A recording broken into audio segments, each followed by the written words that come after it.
and welcome to another edition of the Mediatwits. I'm Mark Glazer, Executive Editor of PBS Media Shift, and today we'll be talking about email newsletters making a comeback once again, kind of like cockroaches that just will not die, will not go away. Our inboxes still can make us happy when we get the email newsletters that we really want, that we really like, and that entertain, curate, and give us the information that we want when we want it. So we'll be talking about email newsletters and the comeback that they're making. First, we want to thank our sponsor, the NextSpace and NextKids. Running your own business requires focus, and so does parenting. NextSpace created a place where parents could give their best quality of attention to both workspace and care space under one roof. Learn more at nextspace.us/nextkids. Quite a concept with both co-working and childcare in one space. So today we'll be talking about email newsletters. I want to give a quick introduction for our panel. We've got Andrew Lee from American University, Carolyn Ryan joining us from the New York Times DC Bureau, and David Beard at the Washington Post, and Fanny Cohen, our producer in New York. So what is it about email newsletters that have done so well? I mean, this seems like a time where, you know, similar to kind of, this is in the 90s really, when I was working on email newsletters at first, doing kind of humorous newsletters and the Media Grok newsletter for the industry standard, and it just seems like a format that isn't going away. David Carr recently wrote about, you know, email newsletters, a death greatly exaggerated, and we keep hearing about this, that they're kind of coming back. And now with our guests, we've got First Draft, a political email newsletter from the New York Times, and also the Washington Post has a whole stable of them, including a new one called The Optimist. Carolyn, first let's talk about a little bit about First Draft. I know there's been a lot of kind of political roundups where people want to get their political news, you know, in the morning and find out what's going on. What is it that you think kind of sets First Draft apart from the others? Well, first of all, to your general question, I do think that there is, from what I've heard from readers, a genuine deep need for guidance, for curation, for tell me what is important. And what First Draft tries to do is offer some original content and New York Times analysis and insight, but also be very focused on the news of the day, the sort of service part of journalism, which historically, decades ago, the New York Times has been not incredibly skilled or familiar with, but letting people know in a very succinct way what they need to know, offering what we call the New York Times special sauce, which is perspective, insight, context, and we're turning to our best beat reporters to produce it. So if Obama is going to the UN to give a big speech on ISIS, what is the significance of that? What are things that we're watching for? Kind of take people inside the Washington Bureau a little bit, take people inside the conversations that we're having every day about the news. And so you even had, what was it, an interview with Joe Biden in First Draft in one of your first editions. So is that something that people will see on a regular basis, having like literally original exclusive content in the newsletter? Yeah, we've tried to offer exclusive content. I think part of what we were driving at with a little video series is people feel frustrated that they keep reading the same kind of news stories, which is essentially that Washington doesn't work. So we went to people like Elizabeth Warren, Joe Biden, and Rand Paul, and just asked a basic question: what's the one thing that you would do to fix Washington? And it's again very succinct, very concise, and that's sort of thematically an essential part of doing a newsletter. There's one thing that I think readers, I've been reading through the emails that we've gotten from people about First Draft, and they like the feeling of doneness, D-O-N-E, when you actually finish reading it. The web is infinite, but First Draft is a guide that is over in, say, 1,200 words. And you feel like you've gotten something, but you feel like there isn't like an imperative that you eat your spinach. If you want to go off, there are obviously links if you want more information, but you are done with first draft when you're done. It's funny because our show before we had talked about news apps, and I know Yahoo News Digest, that was another thing they talked about, having an edition where you just read it and you're done. You don't have this kind of endless list, the scrolling that you get when you're on the web. In email, the scroll only goes so far, so that might be to the advantage in a way. That's exactly right. I mean, the endless scrolling can leave you with a sense of inadequacy or inferiority because there's always more that you should be learning, you should be reading, you should know about. This is attempting to say, here, we're smart people, you're a smart person, let's guide you through the day. For sure. And then, David, let's talk about The Optimist first. Well, first of all, the Washington Post does have a real series of great newsletters, but you're going kind of for the positive here with The Optimist. What made you decide to do that, and how does it fit with the rest of your newsletters? We were asked originally, could we think of something for our digital subscribers that would be different? And I had suggested something like this, and they said, well, I'm not sure. That journal, the Times, they do other things. I said, I know, but I want to do this, and they let me. And I think that I thought of the 3,000 stories we put together this week, there have to be 9 or 10 that make you feel a little better, could prepare you for the week ahead, could imagine that you wake up with no respiratory issues, you're bouncing without exercise, you don't need coffee. What could you get done in a day if you had that feeling, and what sort of stories give you that feeling? We had done them. They were just sort of subsumed by Ferguson or Gaza or Ukraine. And so I think that this is a way to spotlight things that we have done and give them their moment in the sun. I also thought if we were reinventing something like CBS Sunday Morning today, what would it be?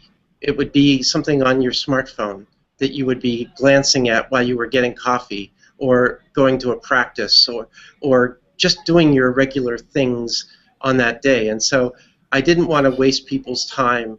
I wanted to give them a way in, but not spend too long. They can spend as much time as they want with the links. But here's just a little list, and if you like it, you can stick, and if you don't, maybe there was a joke or two in there and you're on your way. That feeling of doneness, I guess.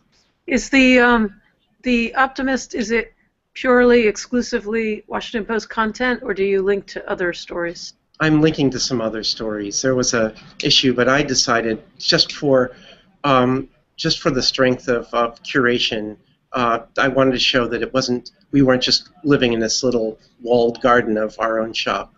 Right. And so featured things from BuzzFeed or Ivo, which specializes in these kind of solution-based stories, or other places. We even featured a Times story, the story about the fluoride. Yes, we did. About the next fluoride, the lithium in the water, and how it stops certain things like dementia, as well as its known benefits against suicide. And what is the prototypical optimist story?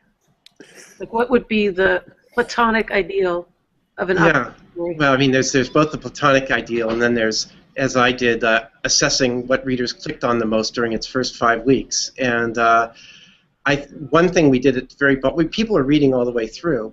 And at the bottom, we just had sort of a series of photos from America Wilderness, sort of coinciding with the 50th anniversary of the Wilderness Act signing in September of 64, and people loved that. It was the very last thing on the site and one of the most click-through type things. But there are, like, a little kid whose lemonade stand was robbed, and the whole community came back to help him out just so that he wouldn't feel that strangers were bad, and he got his goal, which was a bike or something.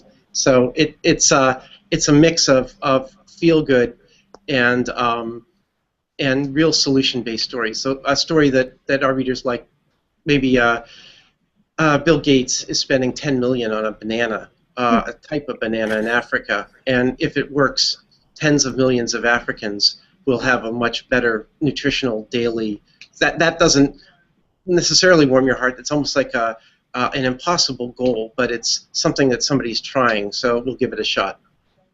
That's great. Yeah. Yeah. Well, it's interesting that you talk about the visual too, that how popular the visual, even at the bottom. And I know Carolyn with First Draft, there's video and there's a lot of visual. It sounds like visuals are really kind of an important part of it. We think of email newsletters as just being a lot of text, but Andrew, have you noticed this too, that it seems like email newsletters you're getting are a little bit more visual, a little bit more about curation than original content even? Yeah, I think the email newsletters were the original kind of on-ramp of content for a lot of folks. Even before the web came around, people had email access, whether it's through CompuServe or The Source or Prodigy and places like that. But our email systems have gotten a lot more rich, right? So we have a variety of newsreaders. We can consume them on small devices, large devices. So I think email newsletters have evolved with the abilities of the newsreaders over time. But I think that's one of the beauties of email newsletters is that we can consume it on our own terms, and that everyone has their choice of email readers. Everyone has their way of organizing content in their inboxes. We can search them efficiently. We can sort them efficiently. And it's not necessarily the case with Twitter or Facebook, right? You have to kind of experience content on their terms. And Twitter is not that searchable after it's passed by your eyeballs. Try to get back that stuff later on. That's kind of a tough thing to do. So email being as low-tech and kind of in control of the users is a huge advantage going forward, right? It's the least common denominator to get that stuff out. And it kind of reminds me, in some sense, when Carolyn talked about the doneness of having a newsletter, of when they were redesigning the Wall Street Journal. And I remember there's a talk from Mario Garcia saying one of their biggest battles when trying to deliver a print newspaper is the pile of old newspapers reminding people they're inadequate. They hadn't read the news, that there's stuff sitting out there that you don't know about and you'll never have the time to consume, and you're a bad person. So the nice thing about the newsletters being a known quantity is like, you got the digest, you read this, you're good to go for the day. And there's a real sense of relief and completeness in having that. And regardless of the medium, the email newsletter right now is the most reliable way of delivering that. And one last thing that I kept seeing when we were at the Online News Association conference is folks trying to think about how to get their audience and readers into a habit, which is why people are trying to get people to install apps on their mobile phone and not just depending on people typing in www.cnn.com. Like that icon on the mobile start screen reminds people you need to pay attention to this. And email is something, at least in the West or in the U.S., we just do not only every day but probably every hour. And that's probably the best way to remind folks that they need to have their antenna up for these types of news stories. So there's a lot of advantages in using email for the delivery of this kind of stuff. Yeah, Andrew, I had talked to a colleague here who's been doing email for a long time, and said the best time to send it, you have to think about when to send it. The best time to send it is 5 minutes before somebody wants it. So it's right there on your inbox. But also that sense of completeness, that somebody has done some of the work of sifting for you. I think just with the rapid expansion of content available on the web, and the feeling that whether it's a new iOS upgrade or people are seeking to distract you in many ways, maybe this is a useful moment. And in that useful moment, you can build that habit. This is one of the few ways we have in a world that depends for our sites much on search and social, where you can build sort of a regularity.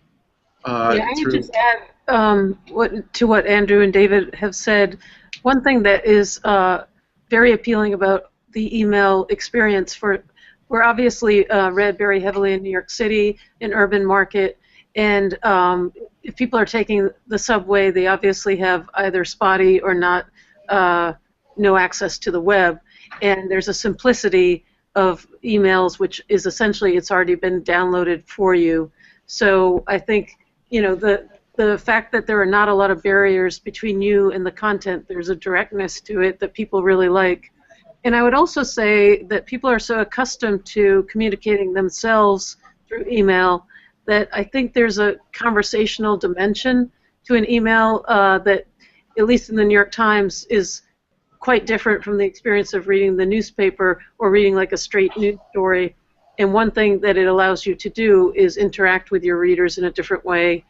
They ask us questions. They feel, I think, a little bit more of an immediate connection with the people who were generating the content, doing the reporting and writing.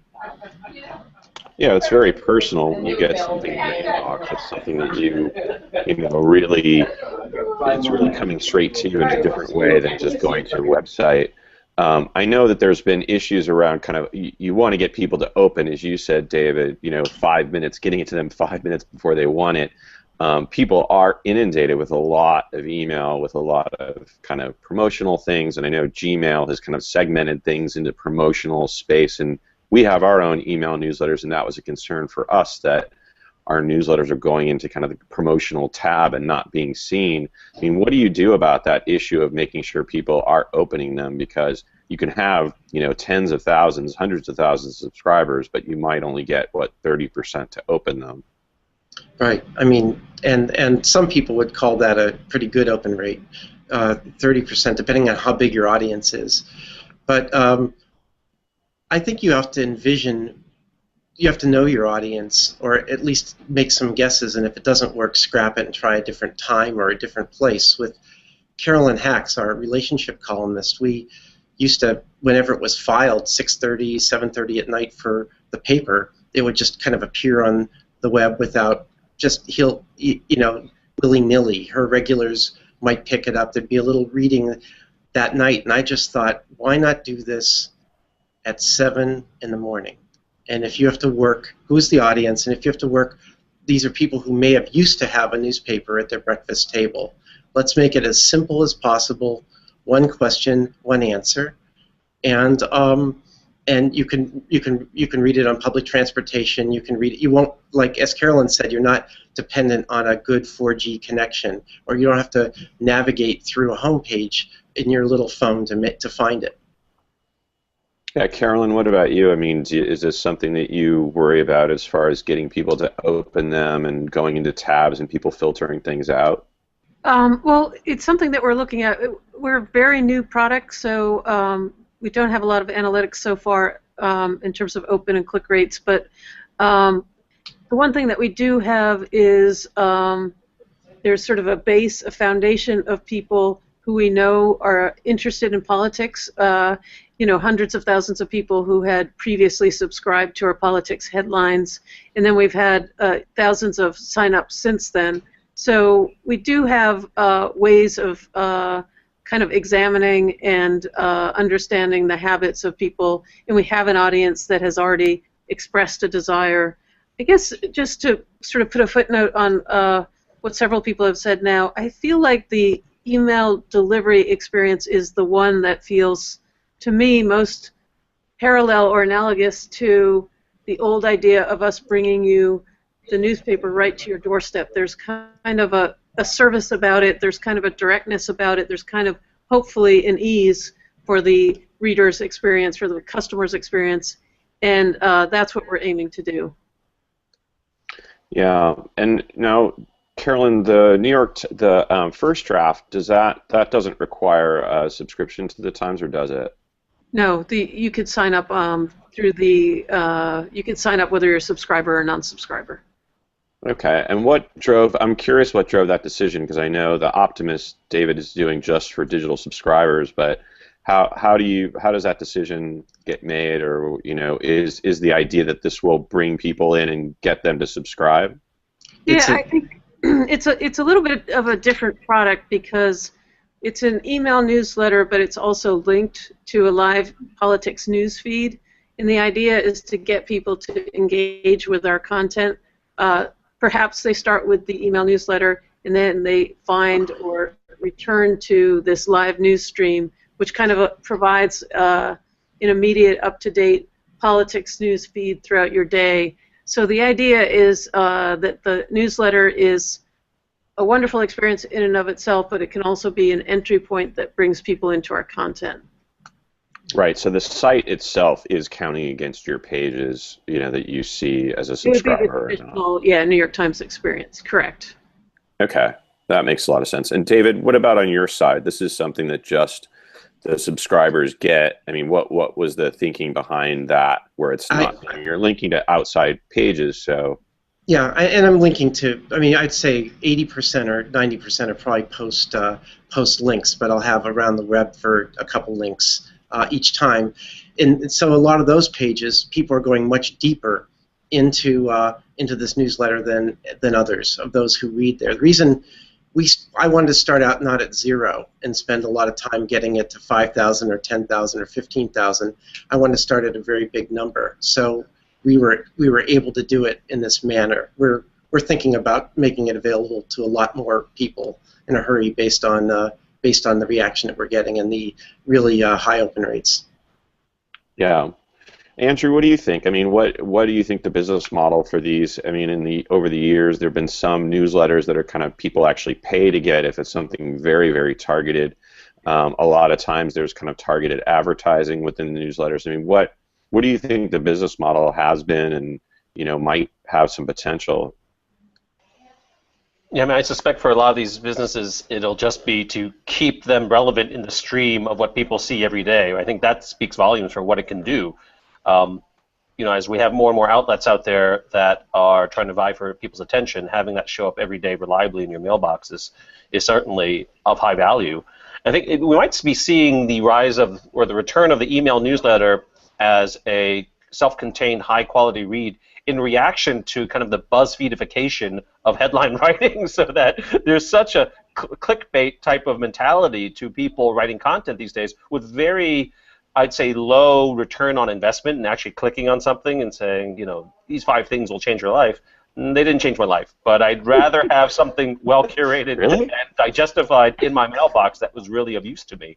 So maybe this is a backlash for the better, and we're going back to the fundamentals of what are actually good, high-quality pieces of content that show up every day.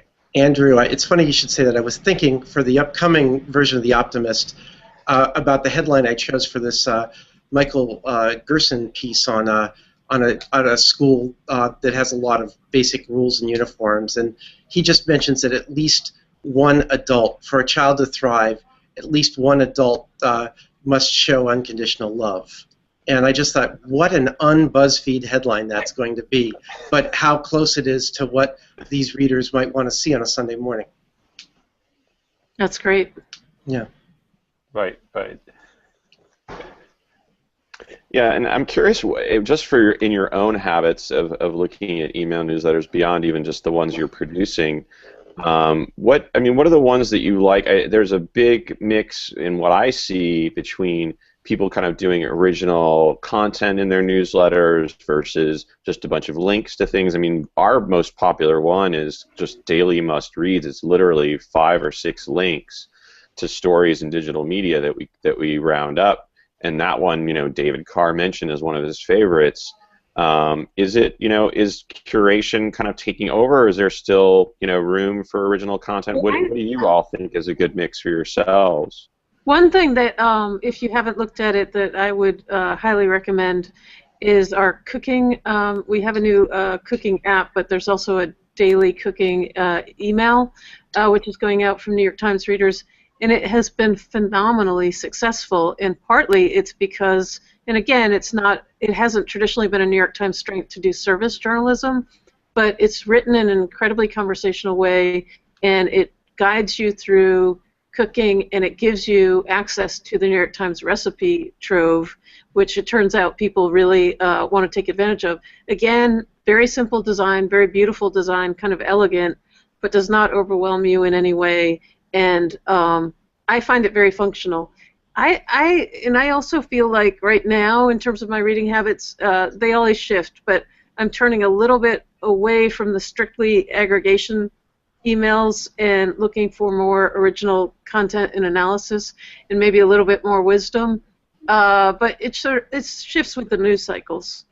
Yeah, I would say there's like 3 different audiences, and much like we've learned to write fast for one set of people who want just the facts right now, and we've learned to be more considered for another set. Probably the most popular email on both of our sites is our morning headlines, which and probably will forever be. But that's only one way of experiencing it, but that's a way, like you said, Mark, that people like your stuff. I think there's a rise of two types of more conversational things. It's like in a whole product, or it's sort of a mix between the links and a little bit of a little bit of communication too, and tightening the theme and tightening the selection. We have something each day called the Post Most. It's off of 2 p.m. Eastern, off of our just what the machine says are the most popular things each day.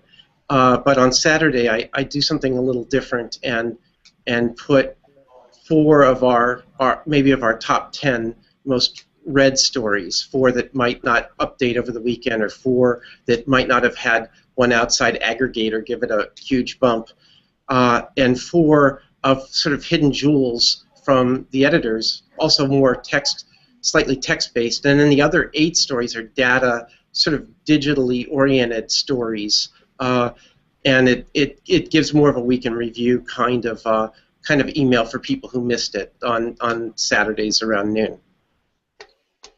Yeah, I think about the times when these go and what the reader might want at certain times. Yeah. Andrew, what about you in the mix of things that you're looking at? Do you like a mix of things? Do you like curation or more original insight and analysis, or even things that mix, like, Muck Rack Daily for journalism? It's like summary links and some snark, and sometimes it's nice to have a little mix of both, a little bit of original analysis along with links. Yeah, I mean, it's funny that you mentioned Muck Rack Daily, because I was going to just mention that as one of the ones that I've been enjoying a lot in terms of catching stories or journalists doing things that I wasn't aware of. So, Muck Rack's going to come out of just simply being a list of journalists on Twitter to actually being a really interesting aggregator of stories that I've not been aware of. So I think Muck Rack is doing a great job of this, and they're mixing the right amount of multimedia and images in there to provide entry points into digesting their content. So yeah, I think folks who can take advantage of email newsletters in a layout that makes for quick reading, they're going to really dominate the space. And Muck Rack does a great job of almost looking like it's done in InDesign. How nice it is. Yeah, and it is important that the design translate both, if you're reading it on desktop versus mobile, because the mobile audience for email newsletters, I'm guessing, I'm curious what it is for you both. I mean, is it more than half at the Post and Times? Yeah, I don't have the exact figures, but I think it's more than half. Yeah. Yeah. I was going to say, getting back to your question about what other offbeat newsletters I like, there's something called Very Short List, VSL, that's been around for a while, that makes somebody who doesn't live in the design world appreciate design each day, very quick. And then the National Geographic has something called Sunday Stills that every member gets, and it's a great visual image that leads into 4 or 5 stories. I'm sorry, it's every other week on Sundays that just envelope you. It's a Kate LaRue puts it together. It's terrific. Yeah, and there's one I've been involved in for a while, or reading it, called a listserv, where I guess a new person gets picked out of the whole group to write whatever they want, as long as they're not kind of promoting something, and people just get to write essays about things, and it gets How kind large of a universe of people? I think it's in like the hundreds of thousands. I mean, I know it started pretty big, and it's almost like a lottery. You, as a subscriber, get chosen randomly to give you're the one who gets to speak up at that moment, and it just kind of rotates among the people who are subscribers. But it's called a listserv with an E at the end. Oh. Kind of interesting. Yeah, it's an interesting concept. Yeah, I think I like that there are so many varieties and so many ways to do this. I mean, Carolyn or her crew just sort of made up the rules for First Draft in the last month or two, and that's really exciting when you're at a place that's more than a century old. And likewise, when I took over newsletters at this place a year ago, August, there was no single editorial person that was things looked different. There were different styles, different fonts, different. Just it was herding cats, but it wasn't hard to do to bring things into alignment. What's kind of funny is that you say, it's email newsletters where you're getting to do a lot of experimentation and start from scratch, because it seems like something that's very old and we've done for so long, but it's interesting that it can be a place for experimentation too. Right. Yeah. I mean, I just think that it's a way to look at our inventory, whether it's daily inventory or what's going to come up for the morning political newsletters, or it's a weekly inventory or a monthly inventory. We have a lot of weekly newsletters on topics that you can really, it can be anything from sort of a reverse cron or a tagged feed to something that they really craft. And it's making better use of our specific topics, of our inventory of what we have that's so much value. I think there must be some hangover from the print days that that doesn't view our inventory with the value it deserves, our past stories. Yeah. Well, thanks a lot. I appreciate you joining us for this. It's a really interesting discussion and something we'll be following. Yeah. Yeah. Thank you.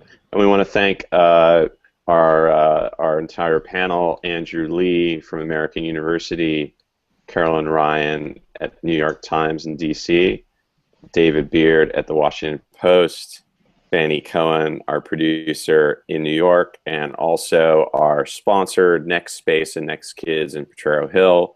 You can learn more about co-working and childcare at nextspace.us/nextkids. We'll catch you each and every week here on the Mediatwits every Friday. Take care and have a great weekend, everyone.